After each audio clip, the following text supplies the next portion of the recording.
thank you all for being very good at doing these virtual meetings and immediately putting your cameras on and coming off Zoom.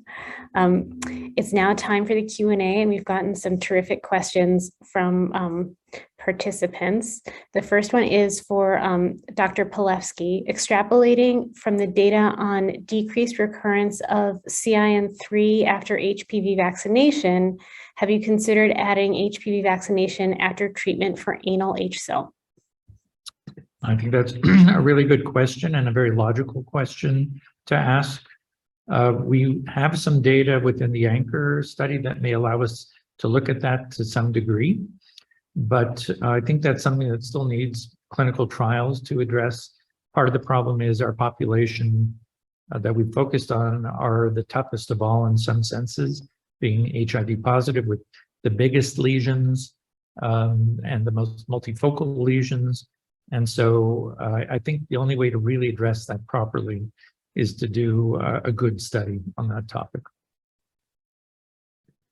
And just to follow up on that, and this is for any of you, can you talk a little bit about the difference in the data that we have on vaccination after treatment for CIN3 in HIV positive patients compared with immunocompetent patients?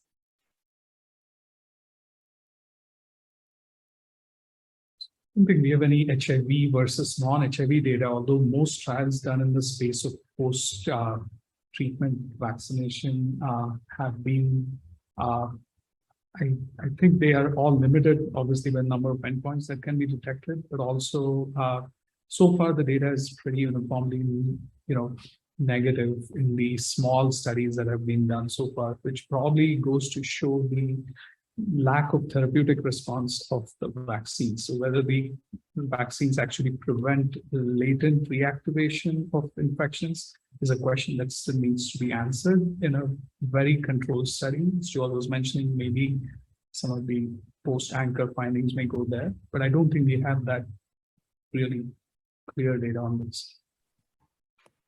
Yeah, I have to agree with Vic. I think some of the bigger issues also, and what I explain to my patients who have diseases, if we do that vaccination on you, ma'am, we're likely not going to be helping you with what is causing this disease and what has caused that disease. That will likely persist.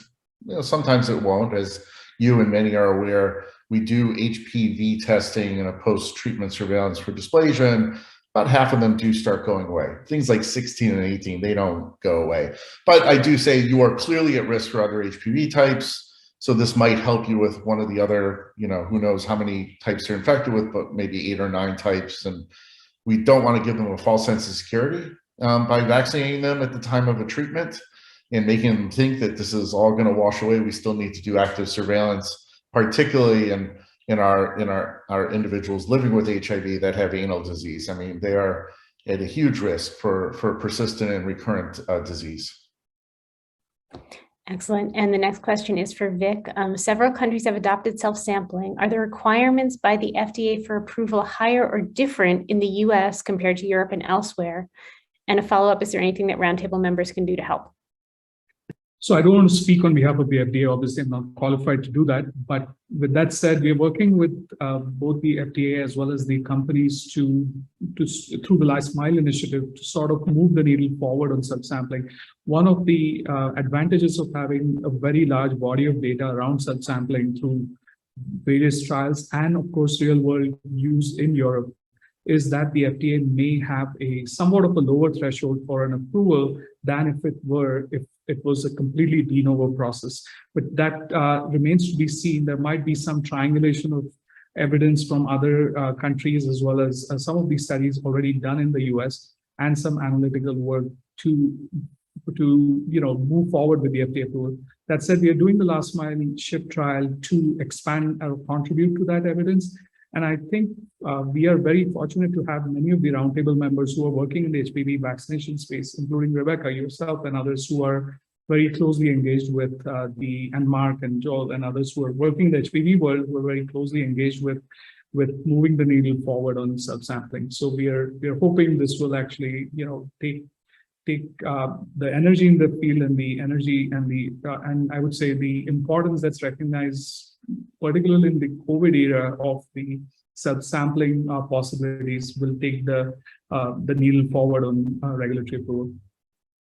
Great. And someone had a question about how the self-samples are actually collected and sent off for testing. Does the person do it in the doctor's office? Do they go directly to like a Quest or LabCorp, one of the big laboratories? Do they put it in the mail? How is it done? So great question. It can be done in various ways. And I think one of the hopes around moving the area forward will be to actually do it via mail, so that it can be done at their homes or any other places of your choosing, as opposed to going to a doctor's office or a lab or a Quest or LabCorp. That certainly has a distance issue regardless of where it is. And so particularly for rural areas, that might present a barrier. So we hope eventually the approval will extend to home-based sampling, but whether it happens in one go or whether it happens in sort of a phased manner where you first have an approval for clinic-based sampling, then it goes for home-based sampling, that remains to be seen. And we are hoping to get that approval, soon, not too long away. Great. And just to clarify, clinic-based sampling would be the patient was in the clinic seeing a provider, but maybe it was a provider who doesn't do cervical cancer screening, or maybe they were there for their diabetes and the person noticed they were overdue but didn't have time to do a speculum exam. They could just send the patient to the bathroom with their little swab and have a cervical cancer screening on the same day without adding time to the appointment. Absolutely. You just said it. Thank you. The next question I would say is for Mark. Are there any fertility issues associated with LEAP or cone procedures? And what about failure to progress in labor? Yeah, that's a great question. And to be, to let the audience know, I've changed a lot of my counseling before a LEAP, and we do quite a few LEAPs. First and foremost, there's no issues getting pregnant. There's a clear difference. It doesn't affect getting pregnant, okay? And that's a difference. The issue is carrying that pregnancy to term. And also keep in mind what we see in the vagina in a speculum exam or during a colposcopy is really just shall I say, the tip of the iceberg. The real thickness and the strength of the cervix is in the pelvis. Beyond that strength, the cervical length is between 4 to 6 centimeters. When we do a LEAP, we're shaving off a few millimeters of the cervix, and it granulates in by secondary intention from the ground up. That being said, it does appear through meta-analysis, and obviously we're not going to do any randomized controlled trials and say LEAP versus no LEAP, so we don't know the true effect. We've had some unfortunate incidents like that in the world. We're never going to repeat that trial, but due to the meta-analyses, when you're controlling for some overlapping risk factors, say smoking is a risk factor for cervical dysplasia, as well as a risk factor for preterm birth.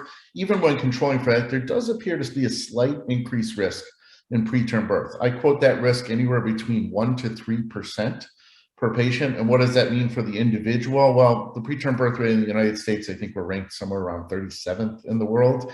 I think we're about 11%, and it's because we're a ethnically and racially diverse population, and there are most certainly differences across the country. So, if it's 11%, that person's individual risk increases to 12 to 15%. And you say, no, that's not huge. Well, what might not be huge to us might be big to someone else. But also, when we're doing 500,000 LEAPs per year in the United States, think about it, about 5 to 15,000 preterm births are probably directly related to through LEAPs. And there's a significant morbidity to the neonate. And so hence part of the thoughts process behind some of these therapeutics or medical or antivirals that are on the horizon for this space. Thank you for that great answer. Yes, it seems like LEAP is definitely what we have now. We know it prevents cancer, and if you need it, you got to get it. But if we get something better on the horizon that doesn't require a minor surgery to the cervix, that will be fantastic. And then I know we're running out of time, so I need to close the session, but I actually I'm supposed to thank you, but actually the comments in the chat are really wonderful thank yous as well. So I'm going to say thank you and then also read these comments. They said, thank you all for your presentations. They were very interesting. People agree that self-sampling to reduce barriers will be a great idea. Someone says you can add that to mobile mammography units. and other bundling collections with other screening interventions, maybe like colorectal cancer screening fit tests and that kind of thing. So thank you all so much. I learned a lot and it was wonderful to see you all. Thank you very much.